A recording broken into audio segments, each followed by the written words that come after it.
Pak goleki kae, buwe kae. Ning abang kuwi lho. Sing abang kuwi. Kono dicolek kono, coba dicolek kono. Wedi. Kowe wedi po? Aku ora wedi. Ngopo? Kaya aku ngene iki lho. Aku ki rene ra golek Pak Duko. Lah ana perlu apa, Mas? Lah kok ana sampean? Ya wong iki nek nggon aku kok kakon ra ono kepiye to? Lha iki kan trio libil. Lho sing tak golek kan Pak Duko. Heeh. Lah kok sampean ono? Iki kendir apa ya wong iki? Lah sing jenenge angkringan ki nggo jujukan sapa-sapa kok. Ket mau ki aku ning kene rombakane yo Pak Duko teko. Nek ora kepengin ketemu sapa-sapa ning kuburan. Wis cetha kuwi. Lho kok sampean malah geguyu kula. Sapa sing guyu? Lah iki Ngopo guyu? kancaku Kancaku iki. Anggepe apa? Anggepe munyuk po.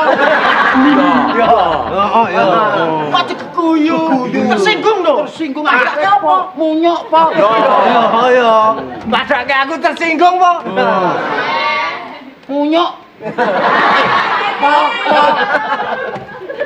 Ah sing tersinggung munyuke ya malahan ya. Iya.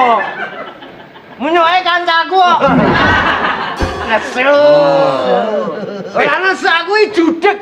Mergane ngopo? Aku ki arep ketemu Pak Duko. Lah ya ketemu to. Lah kok sampean-sampean ono. Nang kene.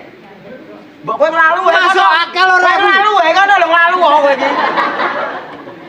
Lah wong ning kene iki jenenge angkringan, ketemu gone wong kumpul do jajan. Ah. Ring Wadono Bagor tak buange kali kono rek.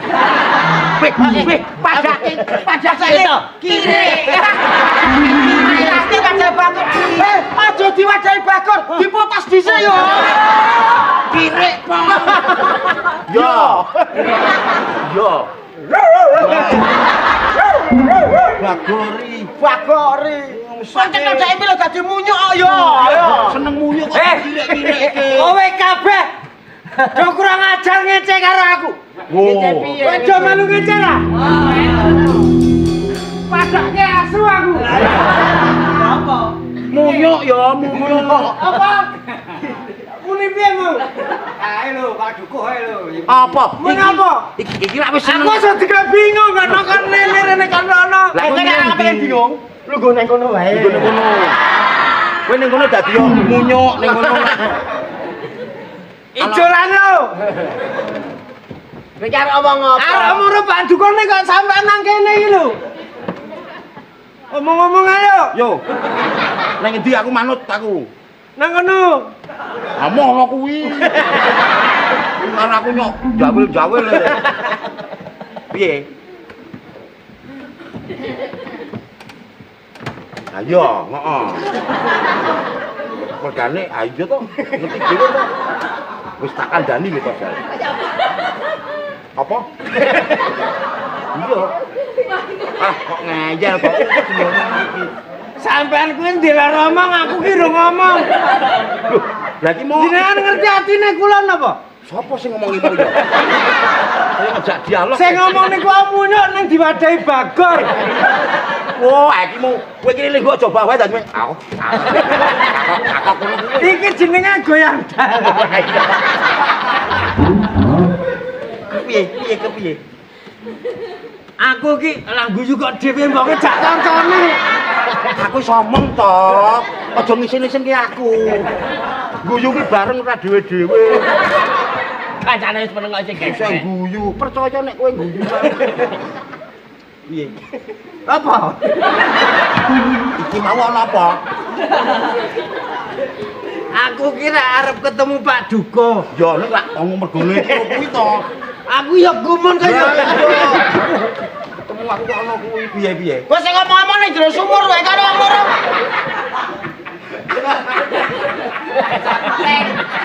Aku arep ngomong karo Ciduk kowe malah. Kowe ketemu aku Warpan. Heeh. Lu ana iki ro iki. Kepiye? Aku kira ana iki lho iki.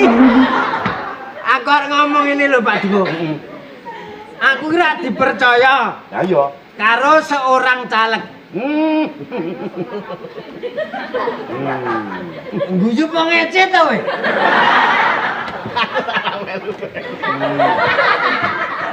Terus ning bener nek daerah melu-melu. lah iya. Nek melu kan melu kentir to. Lah iya. Kan iki urusane nganu. Wong kentir-kentir minyak, no kentir-kentir sing ngerti. Piye terusan?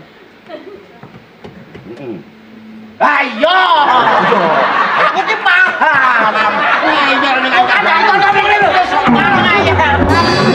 Senengku ki kancaku iki jo cerdas-cerdas. Dadi aku ora ngomong wis dodong. Nek rata-rata wong gendeng kuwi.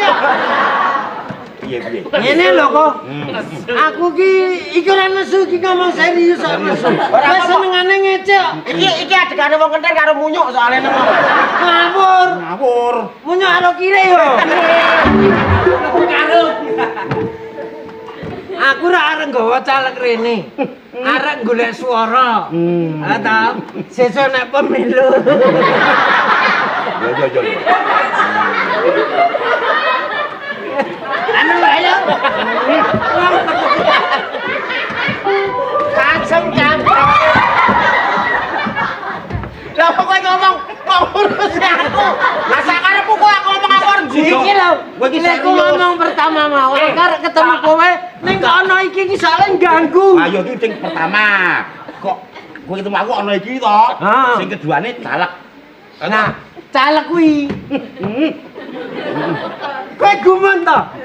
Aku ora ngomong kok gumun. Arep golek swara ning kampung kene. Nah, aku kira dipercaya to. Sesuk ra iso memajukan masyarakat kene. Ning ya kuwi. Aku lek ngomong tak bacotke ra yo. Tak kowe bingung to? Omongan aku ki ora bingung, stres. Aku ki mencerati. Respon. Saking kowe diworo. Wes saiki terima ora? Kowe ngomong Pak kowe mung mencicil matane ngene. Kan apa yang respon to? Ketimbang kowe ngomong aku bang. Mlendi. Ayo. Iki suaramu tak tampa ning kuping, Tak cerna ning otak. tak lebokke ati. Metu ning kene. Lebokke ning ati. Metu ekspresi. Heeh. Iki anu ilmu apa iki? Tanpa goloding kok to. Cerdasku. Coba ngomong-ngomong.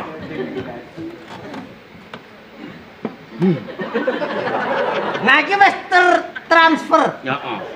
Ngene lho Pak Duko. Heeh. Ning aku wis ngomong mau ya. Aku ngomong apa meneh. Aku ya mau kaya. Ora aja karepmu ki arep piye? Aku ki nggawa caleg ki lho nang nggon Pak Duko ki tak jalukke restu. Engko golek swara masyarakat kampung Pak Duko kan melu kenalke. Lah iya. Oh, kowe arep nggo caleg. Nggo caleg. Kenalke aku. Aku ki juru petunjuk. Dadi ngene lho, iki gawa caleg nang nggonmu. Yo karo calege kuwi dijak nyemplung sumur. Nah, nyemplung sumur ki bareng karo kire dikae bakal. Nesuk meneh. Oh, aku njaluk pangestu aku. Terus karepe ben aku melu ndukung ngono kuwi. Dukung terus golek swara bareng ngono lho, Pak. Ya ngene ya, kabeh ku waton tak tampa ya. Ya, Kudu bener. tak gelar tak gulung. Disaring. Tak saring sithik ora waton. Ya aku delok aku kaya ngopo